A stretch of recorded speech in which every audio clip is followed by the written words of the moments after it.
Hello students, I hope you like my videos. If you like my videos please like, share and subscribe. आज हम लोग class 11th NCERT solution relation and function exercise 2.3 discuss करने जा रहे हैं student. इस exercise को discuss करने से पहले, क्योंकि ये एक्सरसाइज बहुत सिंपल है, इस एक्सरसाइज को डिस्कस करने से पहले आपको इंट्रोडक्टरी पार्ट में एग्जाम्पल से पहले बेसिकली ये गिवन है, कुछ फंक्शंस गिवन है स्टूडेंट, जिससे आप लोग इग्नोर कर देते हैं तो आपको डोमेन रेंज समझना आसान नहीं रहता। उन फंक्शंस को हम लोग एक्सप्लेन कर रहे हैं, 12th में भी आपके बहुत काम आएंगे। कई बार हम 12th के स्टूडेंट से क्वेश्चन करते हैं कि आपको आइडेंटिटी फंक्शन पता है, आपको मॉडुलस फंक्शन पता है, तो वो कहते हैं कि हम लोगों को कुछ पता ही नहीं, क्योंकि एक्सरसाइज पर ही बहुत फोकस कर लेते हैं आप लोग। तो देखिए, कुछ इंट्रोडक्टरी पार्ट है उन फंक्शंस का, और उनकी डोमेन और रेंज क्या होगी, शायद आपको और क्लैरिटी हो जाएगी डोमेन और रेंज को लेकर। तो वो हम लोग डिस्कस करते हैं। देखिए फंक्शन, सबसे पहले तो ये देख लेते हैं कि फंक्शन क्या होता है। देखिए, हमने पूरी सीरीज आपको इस चैप्टर में समझाया कि पहले सेट होता है, सेट में जब प्रोडक्ट किया जाता है तो कार्टेशियन प्रोडक्ट आपके पास डिराइव होता है, यानी दो सेट्स के बीच में जो मल्टीपल आपके पास है, प्रोडक्ट आपके पास है,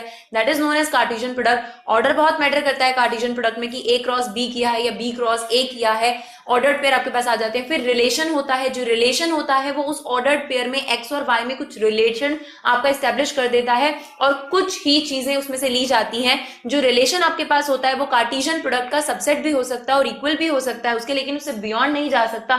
फंक्शन क्या होते हैं? कुछ स्पेशल टाइप के रिलेशन जो होते हैं वो फंक्शन कहलाते हैं। तो किन्हें आप फंक्शन कह सकते हैं और किन्हें आप फंक्शन नहीं कह सकते, एक बार देख लेते हैं। तो आपके सामने एक दो एग्जांपल लिखे हुए रिलेशन को लेकर। एक आपके पास रिलेशन है 2,1, 3,1, 4,2। किसी तरीके से एक्स और वाई रिलेटेड हैं, वो अभी हम लोगों को नहीं जानना। फिलहाल आपके पास ये रिलेशन है, this relation is function.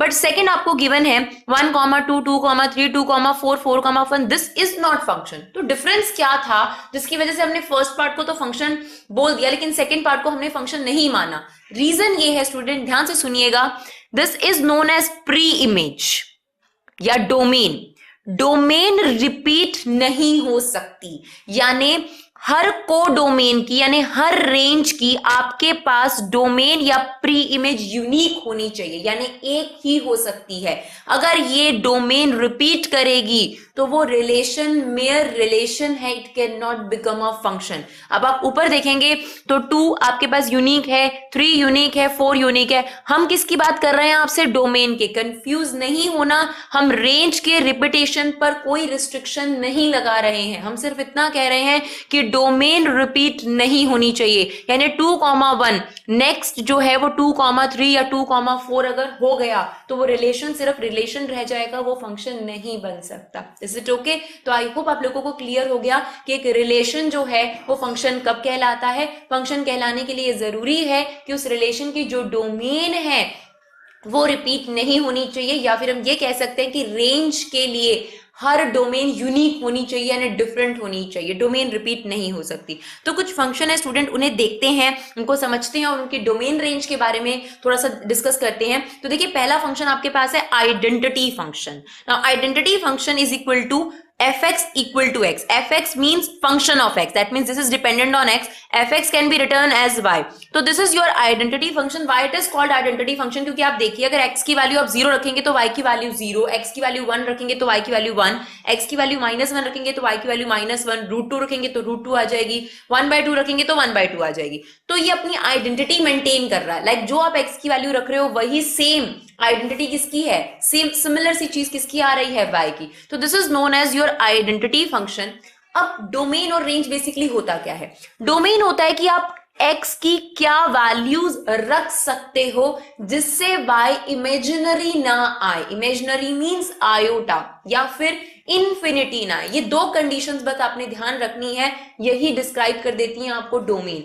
x की आप ऐसी क्या वैल्यूज रख सकते हैं जिससे y एक तो इमेजिनरी नहीं आए और एक इंफिनिटी नहीं आए, क्योंकि वो कोई नंबर नहीं होता। ठीक है, फिलहाल यहाँ डिनोमिनेटर नहीं है तो इंफिनिटी आने का सवाल नहीं उठता, और रूट नहीं है तो नेगेटिव आने का सवाल नहीं उठता। तो आप ये देखिए, अगर आपसे पूछा जाए कि x की क्या वैल्यूज रखी जा सकती हैं जिससे y एक रियल नंबर आए, तो you can say that every number can be putted here. यानी x की जो वैल्यू है वो 0 भी रखी जा सकती है, नेगेटिव नंबर भी रखे जा सकते हैं, आपके रूट वाले नंबर यानी इररेशनल नंबर भी रखे जा सकते हैं, सब तरीके के नंबर इसमें रखे जा सकते हैं, फ्रैक्शन रखा जा सकता है। That means x can carry all values of real number, therefore जो आप x की वैल्यू रख सकते हैं उसे हम डोमेन बुलाते हैं। तो डोमेन इस फंक्शन की क्या हो गई आपके पास, रियल नंबर। दैट मींस आप यहां पर क्या सब्स्टिट्यूट कर सकते हैं, कोई भी नंबर। और आप देखिए रेंज, यानी जब आपने x की वैल्यूज 1 रखी तो y की वैल्यू भी 1 आ रही है, 2 रखी तो 2 आ रही है। इसका मतलब ये हुआ कि जो रेंज है यानी जो y की वैल्यूज आपकी निकल कर आ रही है, जो आउटपुट आपका निकल कर आ रहा है, वो भी रियल नंबर की वैल्यूज रख सकता है। इसीलिए इनपुट क्या है आपके पास x, आउटपुट क्या है आपके पास y। इनपुट क्या क्या रख सकते हैं, every number, Therefore domain is real number. और आपके पास आउटपुट क्या निकल कर आ रहा है, आउटपुट भी आपके पास जो डोमेन आप रख रहे हैं वही आपका निकल कर आ रहा है। इसका मतलब जो आउटपुट है वो भी आपके पास रियल नंबर हो सकता है। तो डोमेन भी रियल नंबर आइडेंटिटी फंक्शन के केस में, और रेंज भी आपके पास जो है वो रियल नंबर हुआ। इसका जो ग्राफ आप लोग देखेंगे कुछ इस तरीके से बनेगा। ये आपने पॉइंट रखे हैं, इन्हें अगर आप प्लॉट करेंगे ये इस तरीके की लाइन होती है, जीरो से जाती हुई लाइन आपकी बनती है, 45 डिग्री का एंगल बनाती है एक्स एक्सिस और वाई एक्सिस के साथ। तो this is the graph of the identity function. Now the next one, constant function. बहुत बार आपने इसका ग्राफ बनाया। फॉर एग्जांपल अगर हमने आपको कहा y इक्वल टू 5 का ग्राफ बनाइए, तो आप इसे x के पैरेलल ड्रॉ कर देंगे, या y इक्वल टू -5 का ग्राफ बनाइए तो बिलो द ओरिजिन आप इसे फिर से एक्स एक्सिस के पैरेलल ड्रॉ कर देंगे। तो कोई भी कांस्टेंट फंक्शन है तो उसका मतलब हुआ fx equal to k, fx means y equal to k, any constant, k is any arbitrary constant, कोई भी कांस्टेंट है तो क्या होगा, यहां पर आपके पास x तो चल ही नहीं रहा स्टूडेंट, तो यहां पर क्या है, x की जो वैल्यू है वो 0x की फॉर्म में होगी। तो आप x की वैल्यू कुछ भी रख सकते हैं, कोई दिक्कत नहीं है, क्योंकि किसी भी x की वैल्यू पर y का आंसर ना तो इंफिनिटी आएगा ना इमेजिनरी आएगा। कोई भी वैल्यू रखिए, x की आप कोई भी वैल्यू रखेंगे वो 0 से मल्टीप्लाई होके आपको आंसर y हमेशा कितना देगी, k देगी। यानी आप x की वैल्यू 0 रखिए तो भी y k, x की वैल्यू 1 रखिए तो भी y की वैल्यू k, x की वैल्यू -1 रखी तो भी k, x की वैल्यू √2 रखोगे तो भी k। इसका मतलब ये हुआ कि x की वैल्यूज को लेकर कोई लिमिटेशन नहीं है, x की आप कोई भी वैल्यू रख सकते हैं, इनपुट में कोई आपके पास रिस्ट्रिक्शन नहीं है। तो डोमेन क्या हो गई स्टूडेंट आपके पास, रियल नंबर। लेकिन आउटपुट क्या निकल कर आ रहा है, हर बार जो आउटपुट है वो k निकल कर आ रहा है। तो रेंज क्या हो गई इस क्वेश्चन में, k। फॉर एग्जाम्पल अगर आपके पास ये फंक्शन गिवन होता तो इसमें डोमेन क्या होती है, x की वैल्यू आप क्या रख सकते हैं, कुछ भी रख दीजिए, क्योंकि यहां पर 0x चल रहा है आपके पास। तो domain is real number, but आपके पास जो रेंज होती है वो हमेशा कितना निकल कर आता है, 5, दैट कांस्टेंट। तो therefore domain is real number and range is k। और इसका अगर ग्राफ बनाना होगा it is always parallel to x axis, depend करता है बिलो द ओरिजिन पॉइंट है या अबव द ओरिजिन पॉइंट है। तो फिलहाल अगर हम y इक्वल टू k को y इक्वल टू 5 ले लेते हैं तो, या y इक्वल टू 2 ले लेते हैं, तो वो इस तरीके से आपके पास एक ग्राफ बन जाएगा। ठीक है, now the next one, polynomial function. ना पॉलिनोमियल फंक्शन तो बहुत तरीके के हो सकते हैं, लाइक फॉर एग्जांपल x² भी एक पॉलिनोमियल फंक्शन है, x³ + 3 भी एक पॉलिनोमियल फंक्शन है। पॉलिनोमियल होने के लिए जरूरी है, ध्यान रखेंगे स्टूडेंट की कभी भी वेरिएबल की पावर फ्रैक्शन नहीं हो सकती। रिमेंबर दिस थिंग, फ्रैक्शन नहीं हो सकती, यानी x1/√2 is not a polynomial. ठीक है, तो आपके पास जो फंक्शन है दैट इज x²। तो जो x² हमने एग्जांपल लिया एक पॉलिनोमियल फंक्शन का, बहुत सारे पॉलिनोमियल हो सकते हैं, तो एक स्टैंडर्ड फॉर्म नहीं हो सकता पॉलिनोमियल का, जैसे आइडेंटिटी फंक्शन का यही स्टैंडर्ड है, कांस्टेंट का यही स्टैंडर्ड है। तो पॉलिनोमियल को लेकर कोई स्टैंडर्ड नहीं बनाया जा सकता, इसलिए एक दो एग्जांपल से आपको समझाया जा रहा है कि कोई भी पॉलिनोमियल आपके सामने आए तो उसकी डोमेन रेंज किस तरीके से कैलकुलेट करेंगे। तो for example fx equal to x², तो आप खुद देखिए क्या यहाँ इनपुट रखने पर कोई रिस्ट्रिक्शन है, यानी x की वैल्यूज रखने पर कोई रिस्ट्रिक्शन है। दो बातों का ध्यान आपने रखना था, डिनोमिनेटर 0 नहीं होना चाहिए, डिनोमिनेटर में x है ही नहीं। ठीक है, डिनोमिनेटर में आपका 1 चल रहा है, और किसी भी कीमत पर इसका आंसर इमेजिनरी नहीं आना चाहिए, वो भी नहीं आएगा क्योंकि रूट का सवाल ही नहीं उठता है यहाँ पर। तो जो x की वैल्यूज हैं वो कोई भी वैल्यू हो सकती है, यानी रूट वाली वैल्यूज, बिना रूट वाली value, fraction value, zero value, negative value, positive value, y किसी भी कीमत पर इन वैल्यूज को रखने पर ना तो इमेजिनरी आएगा ना ही इंफिनिटी आएगा, इसलिए जो इनपुट हुआ वो आपके पास रियल नंबर हुआ। लेकिन रेंज की अगर बात करें तो थोड़ा सा डिफरेंट हो गया, क्योंकि आप देखिए अगर 0 रख रहे हैं तो 0 आ रहा है, 1 रख रहे हैं तो आपके पास 1 आ रहा है, अगर आप -1 रखेंगे तो भी आपके पास 1 ही आएगा, और अगर आप 2 रखेंगे तो 4, -2 रखेंगे तो भी 4। यानी इसका मतलब ये हुआ कि रेंज में आपको नेगेटिव नंबर देखने को नहीं मिलेगा, यानी जो y है वो नेगेटिव नहीं हो सकता। तो यहां पर जो रेंज हुई that is real positive number, या फिर आप इसे नंबर लाइन पर अगर देखेंगे तो 0 से लेकर आपके पास पॉजिटिव इन्फिनिटी तक कोई भी आंसर आपके पास आ सकता है। तो आप इसे लिख सकते हैं 0 से लेकर इन्फिनिटी। इन ब्रैकेट्स का भी यूज समझ लीजिए स्टूडेंट, अगर हमने आपके सामने ये वाला ब्रैकेट लगाया तो इसे क्लोज्ड ब्रैकेट बोला जाता है। इसका मतलब ये है कि जो x की वैल्यू है वो 2 भी हो सकती है, 3 भी हो सकती है और इन बिटवीन भी हो सकती है। लेकिन अगर हमने आपके सामने ये वाले ब्रैकेट्स लगाए, इसका मतलब होता है ओपन ब्रैकेट। इसका मतलब है कि जो x की वैल्यू है वो 2 और 3 के इन बिटवीन है, 2 और 3 नहीं हो सकती।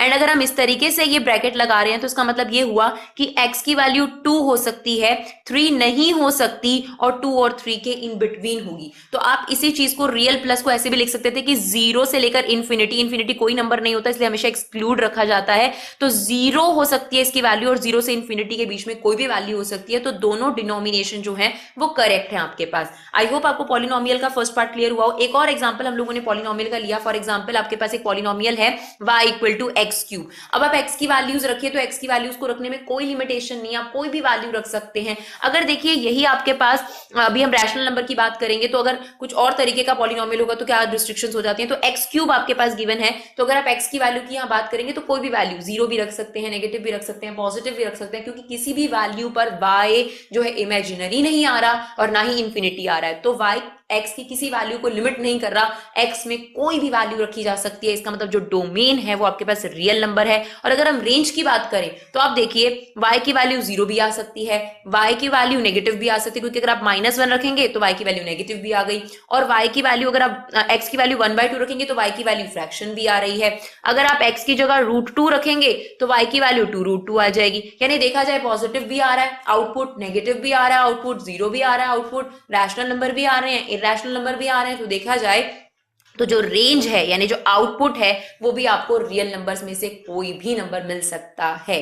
ठीक है, तो देखिए this is your polynomial function. Now the next function, अभी तक हमने 3 फंक्शन डिस्कस करे हैं। आइडेंटिटी फंक्शन जिसकी डोमेन रियल नंबर और कोडोमेन, डोमेन आपके पास रियल नंबर और जो रेंज या कोडोमेन है वो भी आपके पास रियल नंबर। फिर हम लोगों ने कांस्टेंट फंक्शन डिस्कस करा जिसकी डोमेन रियल नंबर है लेकिन जो रेंज होगी वो कांस्टेंट नंबर होगा, जो भी कांस्टेंट नंबर आपको गिवन है। फिर हमने पॉलिनोमियल फंक्शन बताया आपको, पॉलिनोमियल फंक्शन डिफर करेंगे, उनकी जो रेंज और डोमेन होगी डिपेंड करेगी कि क्या पॉलिनोमियल आपके पास गिवन है। Now the next one, rational function. अब rational functions are basically p by q form. बस ये याद रखना है कि q0 नहीं होना चाहिए। तो 1/x या 1/x - 3 या 1/x + 4, they are all example of rational number. तो देखिए एक एग्जांपल हम लोग लेते हैं रैशनल नंबर का। फॉर एग्जांपल आपके पास 1/x दे रखा है, तो हमने आपको क्या कहा है, डोमेन क्या होती है, इनपुट क्या होती है। इनपुट होता है कोई भी वैल्यू आप रखिए, बस इस बात का ध्यान रखिए कि उस वैल्यू को रखने पर बाय इंफिनिटी नहीं आना चाहिए और किसी भी कीमत पर इमेजिनरी नहीं आना चाहिए। तो देखिए अगर आपने गलती से x की वैल्यू 0 रख दी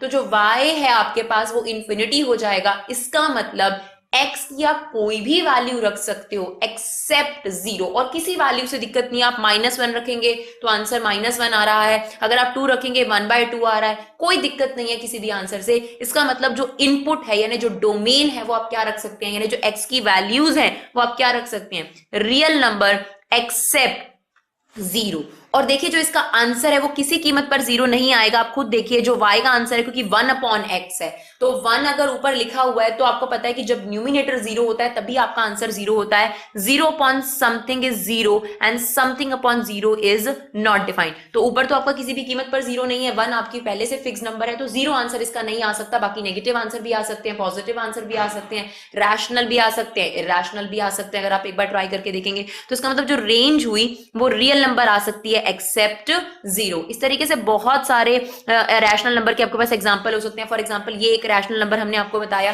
तो आप देखिए यहाँ x की वैल्यू सिर्फ आप 3 नहीं रख सकते, क्योंकि अगर आप 3 रखेंगे तो 1/0 इंफिनिटी हो जाएगा। तो बस 3 को छोड़कर तो यहाँ पर आपकी जो डोमेन होगी वो होगी real except 3। I hope it's clear. Now the modulus function. Modulus function देखिए fx आपको गिवन है, this is your modulus function. अभी तक आप लोगों को यही पता है कि मॉडुलस का जो यूज होता है वो ये होता है कि अंदर की जो वैल्यूज होती है उन्हें वो पॉजिटिव आउटपुट के तौर पे बाहर निकालता है। पर देखिए स्टूडेंट बेसिकली मॉडुलस फंक्शन को किस तरीके से सॉल्व किया जाता है, हाँ जी, देखिए स्टूडेंट, जो मॉडुलस फंक्शन है, अभी तक आप लोगों को यही लगता है कि मॉडुलस का जो बेसिक यूज होता है वो यही होता है कि जो अंदर की जो वैल्यूज होती हैं वो उन्हें पॉजिटिव कर देता है।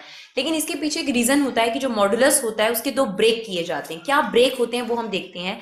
एक्चुअली में ये मॉडुलस एक्स जो होता है वो एक्स के इक्वल होता है, यानी पॉजिटिव एक्स के इक्वल होता है अगर एक्स की जो वैल्यूज हैं वो ग्रेटर देन और इक्वल टू 0 सब्सिट्यूट करी जा रही हैं। इसी वजह से आपको आंसर पॉजिटिव मिल गया। और अगर एक्स की वैल्यू लेस देन 0 है, दैट मीन्स अगर नेगेटिव वैल्यूज हैं, तो आपके पास ये माइनस एक्स के इक्वल होता है। इसी वजह से जब आपने एक्स की एक नेगेटिव वैल्यू रखी तो इस माइनस की वजह से वो क्या हो जाता है, पॉजिटिव। तो अब 11th क्लास से आप लोग ऑनवर्ड ये समझ लेते हैं कि मॉडुलस को हमेशा इन दो फंक्शंस में ब्रेक करता है, क्योंकि लिमिट कॉन्टिन्यूटी का एक चैप्टर है, उसमें भी आपको ये बहुत हेल्पफुल होता है कि मॉडुलस के दो ब्रेक होते हैं। तो देखिए, मॉडुलस फंक्शन जो था वो ब्रेक हो गया।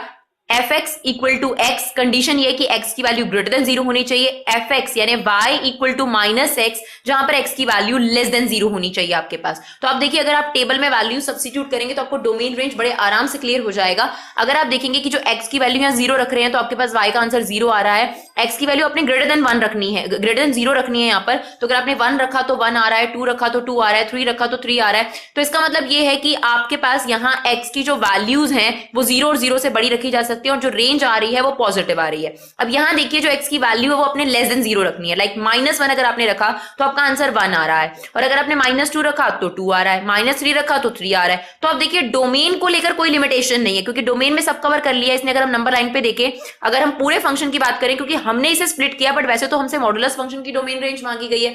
तो आप देखिए कि इसमें क्या कहा गया कि x की वैल्यू जो है वो 0 और 0 से ग्रेटर भी ले लीजिए, 0 और 0 से लेस भी ले लीजिए। तो जो x है, यानी जो डोमेन है, जो इनपुट है, उसको लेकर रिस्ट्रिक्शन नहीं है, तो डोमेन जो है वो रियल नंबर है। बट अगर आप देखेंगे जो रेंज आपके पास आ रही है वो नेगेटिव नहीं आएगी, इसीलिए आपके पास जो रेंज है इसकी वो रियल पॉजिटिव नंबर है। या फिर आप इसे 0 से लेकर पॉजिटिव इंफिनिटी तक का भी साइन कह सकते हैं। This is the graph of modulus function. y equal to x आपका इस तरीके से बन जाएगा और y equal to minus x इस तरीके से बन जाएगा। आपने पॉइंट्स निकाले हैं, टेबल में प्लॉट करके देखिए, यही शेप आपको मिलेगी। मॉडुलस फंक्शन की जो शेप होती है वो वी शेप ही होती है। देखिए, उसके बाद आपके पास signum function. Signum function is basically defined कि यही होता है सिग्नम फंक्शन। x की वैल्यू 0 से बड़ी रखेंगे तो y का आंसर 1 ही आएगा। अगर आपने x की वैल्यू 0 रखी तो y की वैल्यू 0 ही आएगी, और अगर x की वैल्यू लेस देन 0 है तो y का आंसर -1 ही। ये डिफाइंड है सिग्नम फंक्शन। तो देखा जाए तो x उसने आपको क्लियरली बता दिया कि x can be greater than 0, x can be 0, x can be less than 0। तो जो डोमेन आपके पास है वो क्लियर है कि domain is real number. Domain को लेके लिमिटेशन नहीं है, बट y फिक्स हो चुका है कि y 1 ही आएगा, y 0 ही आएगा, y -1 ही आएगा। इसका जो ग्राफ बनेगा वो कुछ इस तरीके से है कि 0 से अगर आपने ग्रेटर वैल्यू सब्स्टिट्यूट करी तो हर बार ये आंसर आपको क्या देगा, 1। तो this is basically y equal to 1 की लाइन आपके पास है, and this is y equal to 0, that means आपके पास y equal to 0 that is x axis, और y इक्वल टू -1 आपके पास है, that is this one line. तो ये 3 लाइन आपके पास ग्राफ में बनकर तैयार है। तो डोमेन इसकी क्या है आपके पास, डोमेन आपके पास रियल नंबर हो सकती है, और रेंज जो है दैट इज 1, 0 और -1, इनके बीच का कुछ नहीं। इसीलिए हम लोगों ने सेट के साइन में इसे डाला है 1, 0, -1, क्योंकि सिर्फ यही 3 एलिमेंट ही रेंज का पार्ट है, इनके बिटवीन बिल्कुल नहीं। इसीलिए तो ये वाले ओपन ब्रैकेट या क्लोज ब्रैकेट यहां नहीं लगेंगे। सेट का मतलब है सिर्फ इन 3 आंसर्स को ही रेंज में इंक्लूड करा गया है। नेक्स्ट है आपके पास greatest integer function. Now greatest integer function देखिए, this is a symbol of greatest integer function. इसका जो बेसिक यूज होता है वो क्या होता है, देखिए जैसे फॉर एग्जांपल आपको y equal to greatest integer function दिया हुआ है, आप इसमें कोई भी वैल्यू रख सकते हैं, कोई लिमिटेशन नहीं, क्योंकि आप देखिए डिनोमिनेटर में आपका 0 नहीं बनेगा तो y इंफिनिटी नहीं होगा, और इमेजिनरी का तो सवाल नहीं उठता। तो डोमेन को लेकर कोई रिस्ट्रिक्शन नहीं है, domain is clearly real number. But greatest integer function क्या ऑपरेट करता है, फॉर एग्जांपल आपने y की जो वैल्यू x की जो वैल्यू है 1.78 रखी। अब जो 1.78 है वो बेसिकली 1 एंड 2 के बीच में है। नाम इसका जरूर ग्रेटेस्ट इंटीजर फंक्शन है, लेकिन ये 1 और 2 में से पहली बात तो आंसर इंटीजर देगा, डेसिमल कभी नहीं देगा, इंटीजर ही आपको ये आंसर देगा, और लोएस्ट देगा। लाइक 1 और 2 में से ये आंसर आपको देगा 1। इसी तरीके से मान लीजिए आपने 2.01 रखा, तो आपको लग रहा है कि जैसे 1.78 जो था आपको लग रहा था 2 के नियरेस्ट है, तो इससे उसको फर्क नहीं पड़ता, उसने हमेशा लोएस्ट आंसर ही देना है। 2.01 जो है वो 2 और 3 के बीच में है, तो 2 और 3 में लोएस्ट कौन सा होगा, ये आंसर आपको देगा 2। इसीलिए आप देखिए, अगर आप 1 से लेकर 2 की कोई भी वैल्यू उसमें सब्स्टिट्यूट करते हैं, 2 रखेंगे तो ये आपको आंसर 2 ही देगा। 1.1 से लेकर 1.9 की कोई भी वैल्यू आप रखते हैं तो ये आंसर आपको 1 ही देगा हर बार। और 2.1 से लेकर 2.99 तक कोई भी वैल्यू रखते हैं तो ये आपको y का आंसर क्या देगा, 2 देगा। इसीलिए इसका लेडर शेप बनता है आपके पास, और ये कॉन्टिन्यूस फंक्शन नहीं है क्योंकि इसमें ब्रेकेज आ गई है। तो देखिए इसकी जो डोमेन हुई वो तो रियल नंबर है, इंटीजर ही इसके आउटपुट में निकल कर आएंगे, डेसिमल नहीं निकल कर आएगा। इंटीजर नेगेटिव भी हो सकता है, पॉजिटिव, जैसे मान लीजिए -1.92 है तो ये -1 और -2 के बीच में है। तो आप देखिए नाम इसका जरूर ग्रेटेस्ट है लेकिन ये लोएस्ट वैल्यू लेगा, और आपको पता है कि -1 और -2 में से लोएस्ट वैल्यू -2 होगी। तो सिमिलरली हम ये कह सकते हैं जो इसकी रेंज है that is integer. I hope it's clear. अब आप लोगों की एक्सरसाइज बेस्ड क्वेश्चन देखते हैं। Which of the following relation और function if it is a function that determine its domain and range. तो सबसे पहले ये डिफाइन करना है कि वो क्या कहते हैं आपके पास फंक्शन है या नहीं है। तो सबसे पहले आप प्री इमेज को चेक कर लीजिए, 2, 5, 8, 11, 14, 17। नो रिपीटेशन ऑफ डोमेन या प्री इमेज जो यूनिक है आपके लिए सबके पास, that means this relation is a function. If this relation is a function तो आपको इसकी डोमेन और रेंज बतानी है। तो डोमेन क्या हो गई आपके पास 2, 5, 8, 11, 14 और 17, और रेंज क्या है, रेंज आपके पास 1 है। हमें इससे कोई दिक्कत नहीं है कि रेंज रिपीट हो रही है, रिस्ट्रिक्शन सिर्फ इस बात पे है कि डोमेन रिपीट नहीं होनी चाहिए। अगर वो रिपीट होती है तो वो रिलेशन फंक्शन नहीं कहलाता। सिमिलरली सेकंड पार्ट देखिए 2,1, 4,2, 6,3, यहां पर भी अगर आप देखेंगे तो जो प्री इमेज है वो रिपीट नहीं हो रही है, that's why this relation is a function and domain is 2, 4, 6, 8, 10, 12, 14 and range is 1, 2, 3, 4, 5, 6, 7। Now the next one, this is not function because जो आपकी डोमेन है वो रिपीट हो गई, प्री इमेज जो है वो रिपीट हो गई, this is not your function. तो हम इसमें डोमेन रेंज हमें नहीं बताना, क्लियरली क्वेश्चन में मेंशन था कि अगर ये फंक्शन है तो आपको डोमेन रेंज जो है वो एक्सप्लेन करना है ना। क्वेश्चन नंबर 2 देखिए, find the domain and range. आपको इस क्वेश्चन में सिर्फ डोमेन और रेंज ही बतानी है। तो अभी देखिए हमने मॉडुलस की डोमेन रेंज आपको क्लियर करी थी कि डोमेन रेंज क्या होगी, तो हम वही देखते हैं। सबसे पहले हमने क्या किया, इसमें पॉजिटिव मॉडुलस को लिया जो हम लोगों ने अभी पढ़ा है, जिसका ब्रेकअप हमने किया था एक्स अगर एक्स की वैल्यू ग्रेटर देन 0 है, -x अगर एक्स की वैल्यू लेस देन 0 है। अगर हम इसे माइनस मॉडुलस लगा दें तो ये वाली चीजों के आगे माइनस साइन लग जाएगा, लिमिट वहीं की वहीं रहेंगी। तो ये हो गया आपके पास -x in case x is greater than 0। ये कंडीशंस बदल नहीं सकती आपके पास, -x की जगह ये माइनस लगने की वजह से +x हो गया। तो आप देखिए डोमेन क्या है, x की लिमिटेशन तो कुछ है ही नहीं, x की वैल्यू तो 0 और 0 से बड़ी भी रखी जा सकती है, लेस देन। तो डोमेन तो आपके पास हो गई स्टूडेंट रियल नंबर। और आप एक बार टेबल में वैल्यूज रख के देखिए, क्योंकि आपके पास एक फंक्शन आ गया y equal to -x where x is greater than 0, और एक आपके पास आ गया y equal to x where x is less than 0। तो जब आप इसमें x की वैल्यूज रख रहे हैं तो y की वैल्यू नेगेटिव ही आ रही है आपके पास, इसीलिए रेंज आपके पास है रियल नेगेटिव नंबर, या आप कह सकते हैं 0 से लेकर इन्फिनिटी, -इन्फिनिटी, या आप इस तरीके से लिख सकते हैं -infinity 0। This one is correct form, -infinity और 0 दोनों तरीके से आप इसको मेंशन कर सकते हैं, आर नेगेटिव या -इन्फिनिटी टू 0। आई होप आपको डोमेन ने जिस क्वेश्चन में क्लियर हुई हो ना। नेक्स्ट पार्ट आपके पास है फंक्शन गिवन है √9 - x²। अब देखिए आपको हमने क्लियरली मेंशन करा कि डोमेन सोचते वक्त इस बात का ध्यान रखना है, इनपुट रखते वक्त इस बात का ध्यान रखना है कि आउटपुट इमेजिनरी नहीं होना चाहिए। यहां पर इमेजिनरी के आने के चांसेस हैं कब, अगर आपने यहां 3 से बड़ा नंबर रखा, फॉर एग्जांपल 4 रख दिया, तो आप देखिए 9 - 16 जो है वो आपका नेगेटिव रूट बनाएगा, विच इज आयोटा, जो आपको बिल्कुल भी एप्लीकेबल नहीं है। सिर्फ आपको उसी चैप्टर में वो कराया गया था, उसके बाद आपके जो नंबर्स हैं वो इमेजिनरी आपको कभी नहीं चाहिए होते। तो देखिए आपका कंडीशन ये है कि x की वैल्यूज ऐसी होनी चाहिए कि 9 - x² जो है शुड बी ग्रेटर देन और equal to 0। It can be 0, it can be greater than 0, but it can not be less than 0, that means negative नहीं हो सकता।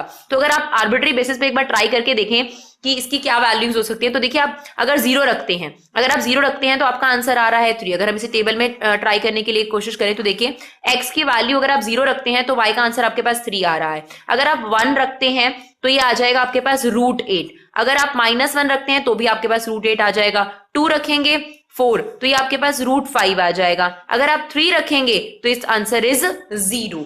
आप इसमें -1 भी रखेंगे तो भी आपके पास √8 होगा, -2 रखेंगे तो भी आपके पास √5 होगा, और अगर आप -3 रखेंगे तो 0 होगा। इससे बियॉन्ड आप नहीं रख सकते। यानी अगर हम नंबर लाइन की बात करें तो देखिए ये 0, ये 1, ये -1, ये 2, ये -2, ये 3 और ये -3, आप इसके बीच की और इवन ये वाली वैल्यूज ही इस रूट में रख सकते हैं। आप 3.1 भी इसमें नहीं रख सकते, -3.1 भी इसमें नहीं रख सकते। तो एक तरीके से जो इसकी डोमेन हुई वो ये हो गई स्टूडेंट, -3 से 3 closed interval. That means x की वैल्यू -3 भी रखी जा सकती है, 3 भी रखी जा सकती है, इनके बिटवीन में भी रखी जा सकती है। अब आपको इसमें जो है वो रेंज बतानी है। रेंज बताने से पहले आप कोडोमेन थोड़ा सा डिस्क्राइब करेंगे, उसके लिए थोड़ा सा आपको चीज करनी पड़ती है। उसे देखिए क्या होता है कोडोमेन। बेसिकली जो कोडोमेन होती है वो आपके पास डिपेंडेंसी चेंज कर कर आती है। हमें अभी तक ये पता था कि x की वैल्यूज क्या रखी जाए जिससे y इमेजनरी ना आए, तो पहले कोडोमेन निकालेंगे जिसमें हम ये देखेंगे कि y की क्या वैल्यूज रखी जाए जिससे x जो है वो आपका इमेजनरी या फिर नेगेटिव ना आए। तो आपके पास ये फंक्शन गिवन था y equal to √9 - x², squaring both side आपने करी, y² equal to 9 - x², x² आपका यहाँ आ गया 9 - x²। अब आपको y की ऐसी वैल्यूज बतानी है जिससे x जो है वो आपके पास नेगेटिव यानी इमेजिनरी ना आए और इंफिनिटी ना आए। तो सेम कोडोमेन होगी क्योंकि सेम क्वेश्चन है आपके पास। तो कोडोमेन आ गई -3 से 3, और हमने आप लोगों को बताया है कि हमेशा जो रेंज होती है वो कोडोमेन में से ही निकल कर आती है, कोडोमेन से बाहर नहीं हो सकती। अगर हम रेंज की बात करें तो इसका जो आंसर है वो क्या हो सकता है, अगर आप 3 या -3 में से कुछ भी रखते हैं तो इसका आंसर 0, इससे बियॉन्ड आंसर इसका नहीं हो सकता 0। और अगर आप 0 वैल्यू रखते हैं जो कि मिनिमम वैल्यू आपके पास, तो आपका आंसर होगा 3, यानी जो इसका आंसर है वो 0 से 3 के बीच में वेरी करेगा। इसलिए जो रेंज है वो 0 से लेकर आपकी 3 आ गई। क्लोज इंटरवल मींस कि 0 भी आ सकता है, 3 भी आ सकता है और इनके बीच का भी आ सकता है ना। Question number 3, a function is defined, fx आपको गिवन है 2x - 5, write down the values of f0, f7, f minus. This is very easy question. आपको फंक्शन गिवन है, आपको f ऑफ 0 निकालना है, इसका मतलब x की जगह आप 0 रख दीजिए, योर आंसर इज -5। f7 निकालना है यानी x की जगह 7 रख दीजिए, यू गेट दी वैल्यू। आप x की जगह -3 रख दीजिए, यू गेट दी वैल्यूज। ना क्वेश्चन नंबर 5 देखते हैं, find the range each of the following. जो फंक्शंस आपको गिवन है, बेसिक जो डिफिकल्टी है वो डोमेन और रेंज को लेकर ही है, तो हम लोगों की कोशिश आपको डोमेन और रेंज क्लियर करने को लेकर ही है। तो देखिए जो फंक्शन आपके पास फर्स्ट गिवन है दैट इज 2 - x, आपको सिर्फ रेंज बतानी है क्योंकि डोमेन क्लियरली मेंशन है कि x की जो वैल्यूज है वो रियल नंबर है एंड x की वैल्यू ग्रेटर देन 0 ही लेनी है आपने। तो डोमेन क्लियर है कि 0 से लेकर इंफिनिटी तक आपके पास डोमेन है जिसमें 0 इंक्लूड नहीं करा जा रहा। इस फंक्शन में भी डोमेन क्लियर है कि x is a real number, इसमें भी आपको क्लियर करा गया कि डोमेन रियल नंबर है, सिर्फ आपको रेंज निकाल कर दिखानी है। तो पहला फंक्शन 2 - 3x, इसकी डोमेन आपको क्लियर है कि x की वैल्यू 0 और 0 से बड़ी आपने रखनी है, दैट इज क्लोज नहीं आएगा आपके पास, ओपन इंटरवल 0 से लेकर इंफिनिटी तक आप कोई भी वैल्यू रख सकते हैं। सबसे पहले अगर आपने इसकी रेंज निकालनी है तो थोड़ा सा कोडोमेन निकाल कर दिखा दीजिए। कोडोमेन मतलब डिपेंडेंसी चेंज करके हम दिखाएंगे। y इक्वल टू 2 - 3x है आपके पास, तो 3x इधर चला गया, y - 2, x की वैल्यू आ गई y - 2/3। तो आप देखिए कोडोमेन की अगर बात करी जाए तो कोई लिमिटेशन नहीं है, आप कोई भी वैल्यू रख सकते हैं क्योंकि किसी भी कीमत पर x जो है इसमें नॉट डिफाइंड नहीं आ रहा और इमेजिनरी नहीं आ रहा। तो y को लेकर लिमिटेशन नहीं है, यानी कोडोमेन को लेकर लिमिटेशन नहीं है, यानी कोडोमेन क्या हो सकती है आपकी रियल नंबर। लेकिन अगर हम रेंज की बात करें, रेंज हमेशा कोडोमेन में से निकल कर आएगी, उससे बियॉन्ड नहीं हो सकती।